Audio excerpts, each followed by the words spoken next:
আজকে চলে এসেছি আর একটা ভিডিও নিয়ে, লাইফস্টাইল ভিডিও। এবং আমাদের যেহেতু মেয়েদের বেশিরভাগ সময় রান্নাঘরে কাটাতে হয়, তাই একটা রান্নাঘরেরই ছোট্ট রেসিপি, তেলকই। তো প্রথমে দেখতে পাচ্ছেন আমি মোটামুটি তেলকই বানানোর জন্য সমস্ত ইনগ্রেডিয়েন্টস রেডি করে নিয়েছি। টমেটো বাটা, আদা, 4-5টা কাঁচা লঙ্কা, জিরে, হলুদ বাটা, আর 2টো কাঁচা লঙ্কা আমি এমনি রেখেছি, চিড়ে যোগ করব, আর টক দই ফেটিয়ে। কই মাছগুলো আমি নুন হলুদ মাখিয়ে ভেজে নিয়েছি সর্ষের তেলে, যেমন মাছ ভাজতে হয় সবাই আমরা জানি, ঠিক আছে। এরপর আমি একটু আলু কেটে নিয়েছি, আমি একটু আলু যোগ করব রেসিপিটার মধ্যে, তরকারিটা একটু বড় করবার জন্য। তো আমি এখন সর্ষের তেল কড়াতে নিয়ে নিয়েছি, নিয়ে এবার আলুগুলো দিয়ে একটু সামান্য সর্ষের তেল দিয়ে ভালো করে একটু গোল্ডেন মতো হওয়া অবধি ভেজে নেব। আমার সাধারণত আমি যে কোনো মাংসের ঝোল, আলুর ঝোল হোক, আলু আগে একটু ভেজে নিই, এবং সেটা মাছ ভাজার তেলে ভাজি না, আমার একটু গন্ধ লাগে। মাছ যে তেলে মাছ ভাজে সেটা সম্পূর্ণ আমি আলাদা করে দিই, বা সেই পরিমাণ মতো দিই। দেখুন আলুগুলো বেশ গোল্ডেন ব্রাউন মতো ভাজা হয়ে গেছে, এতে আলু তাড়াতাড়ি ঝোলে সিদ্ধও হয়ে যায়, আর আমার এইভাবে আলু ভেজে খেতেই ভালো লাগে। এরপর আমি সর্ষের তেলের মধ্যে, সেই আলু ভাজার তেলটার মধ্যে কালো জিরে দিয়ে দিয়েছি। আমি সাধারণত মাছের ঝোলে বেশিরভাগ সময় কালো জিরেই দিয়ে থাকি। তারপর যে আদা জিরে বাটার ঝোল, মানে পেস্টটা, কাঁচা লঙ্কা হলুদের পেস্টটা করে রেখেছিলাম, সেটা তেলের মধ্যে আমি দিয়ে দিলাম। এবার দিয়ে দেওয়ার পর সেটাকে আমি ভালো করে কষিয়ে নেব।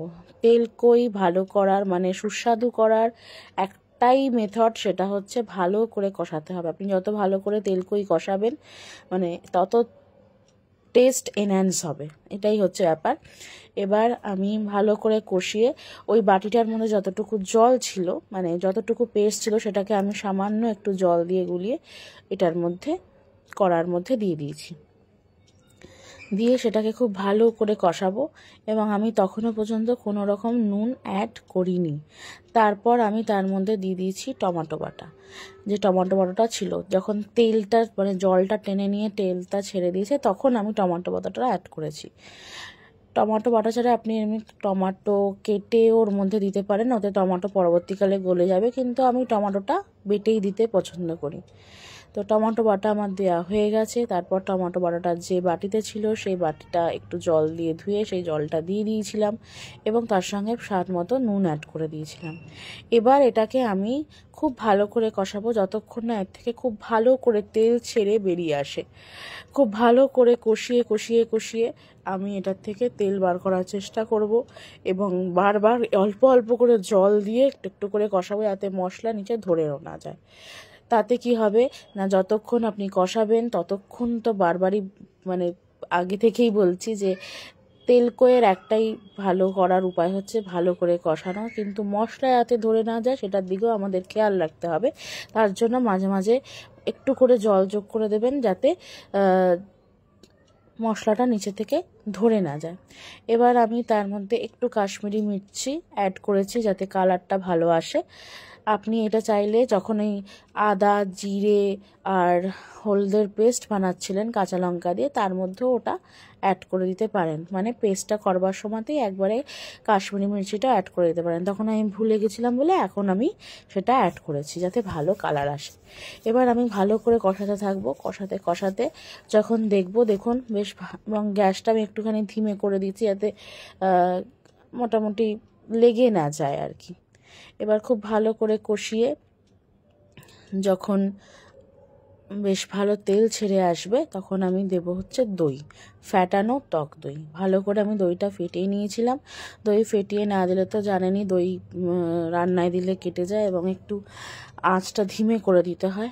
তাও দেখুন প্রথম দিকে মনে হচ্ছিল আমার রান্নাতে যে হ্যাঁ দইটা কেটে গেছে, কিন্তু পরে সেটা ঠিক হয়ে গেছে, আর কিছু করতে হয়নি। এবার আমি দইটা যেহেতু অ্যাড করেছি, তার জন্য কম্পালসারি হিসেবে সেই স্বাদটাকে ব্যালেন্স করবার জন্য আমি সামান্য চিনি এর মধ্যে অ্যাড করব, জাস্ট ওই স্বাদটাকে ব্যালেন্স করবার জন্য।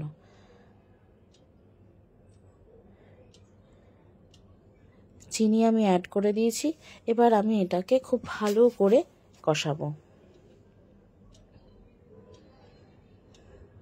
এবং ততক্ষণ কষাবো যখন এই পুরো জিনিসটা থেকে পুরো ভালো করে তেল না বেরিয়ে আসে।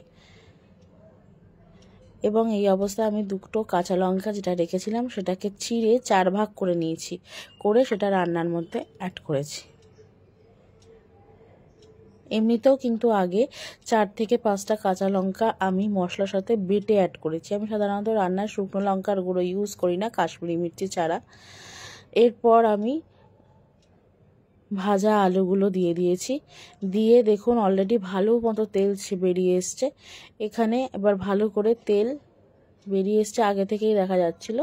তো এবার ভালো করে সেটাকে আলুটা দিয়ে খুব ভালো করে কষাবো এবং এরপর আমি এটা একটু গ্রেভি মতো রাখবো।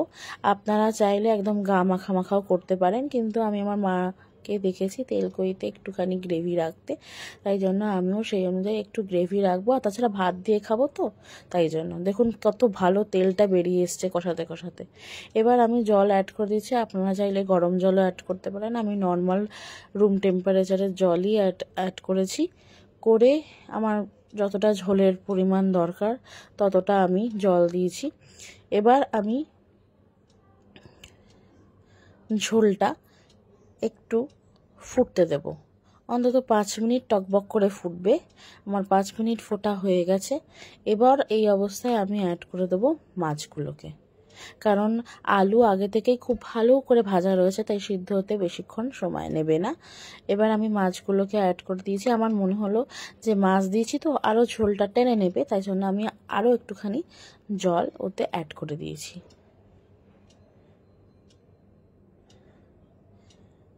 এবার আমি রান্নাটাকে ঢাকা দিয়ে অন্তত 10 মিনিট খুব ভালো করে মাছগুলো যাতে ঝোলের সঙ্গে সিদ্ধ হয়ে যায়, তাই জন্য ঢাকা দিয়ে ধিমে আছে গ্যাসের ওপর বসিয়ে রেখে দেবো।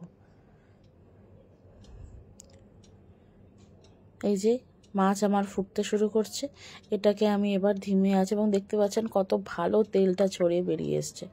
এরপর আমি মাছটা ফুটে গেলে এবং সেদ্ধ হয়ে গেলে গরম মশলা অ্যাড করে দিয়েছি। মাঝখানে আমি নুন মিষ্টি চেক করে নিয়েছিলাম, সব ঠিকঠাকই ছিল স্বাদ অনুযায়ী, আমাদের বাড়িতে সকলের স্বাদ অনুযায়ী সব ঠিকঠাকই ছিল। এরপর আমি একটু খুন্তি দিয়ে নাড়িয়ে নিয়ে আরও একবার ঢাকা দিয়ে খানিকক্ষণ রেখে দেবো, যাতে গরম মশলার স্বাদটা ভালো করে মিশে যায়। এটা হচ্ছে আমার তরকারিটার ফাইনাল লুক। আমি 10 মিনিট রেস্টে দিয়েছিলাম, তারপর আপনাদের ঢাকনা খুলে আমি দেখাচ্ছি। কেমন হয়েছে অবশ্যই জানাবেন, কমেন্ট করবেন। হ্যাঁ, আমি কেমন তেলকইয়ের রেসিপিটা ভালো লাগলো কিনা অবশ্যই আমাকে